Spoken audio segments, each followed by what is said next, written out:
السلام علیکم ورحمۃ اللہ۔ مفتی صاحب کیا حال ہے؟ ٹھیک ہو؟ خیریت ہے؟ سر ایک شرعی مسئلہ یہ ہے کہ داڑھی بڑھانا اور مونچھیں کٹانا سنت عمل ہے، اور ایک آدمی کی جو ہے نا وہ مونچھیں بڑی ہوئی ہیں اور وہ کھانا کھاتے ہوئے مونچھیں اس کی جو ہے نا کھانے سے لگتی ہیں، کیا وہ کھانا مکروہ ہو جاتا ہے یا نہیں ہو جاتا؟ پانی میں بھی لگتی ہے تو وہ کیا مکروہ ہو جاتا ہے یا نہیں ہو جاتی؟ وعلیکم السلام ورحمۃ اللہ وبرکاتہ۔ آپ نے جو سوال کیا ہے بہت ہی عمدہ کیا ہے۔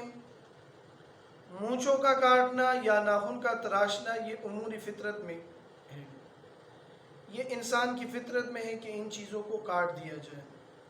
دوسری بات آپ نے جو پوچھی ہے کہ ان کے مونچھیں اتنی بڑی ہوئی ہے کہ کانے کی اشیاء میں جو ہے وہ لگ رہی ہے، تو یہ مسلمان ہونے کی وجہ سے یہ درست نہیں ہے کہ اتنے بڑی بڑی مونچھیں رکھی جائے، یہ گناہ کی بات ہے۔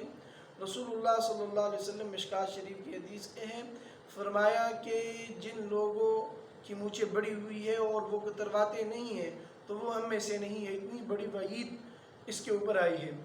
دوسری بات یہ ہے کہ وہ جو آپ کانے کے بارے میں پوچھتے ہیں تو وہ چیز اس سے مکروہ نہیں ہو جاتی، البتہ مسلمان ہونے کی وجہ سے اس کے اوپر یہ لازم ہے کہ حضور صلی اللہ علیہ وسلم کی اقتداء کرتے ہوئے اپنے مونچھیں کم کروائیں، گھٹائیں اور داڑھی کو بڑھائیں۔ تو انشاءاللہ العزیز مسلمان کے لیے اگر یہ شیوہ اختیار وہ کرے تو بہت ہی فائدہ ہوگا۔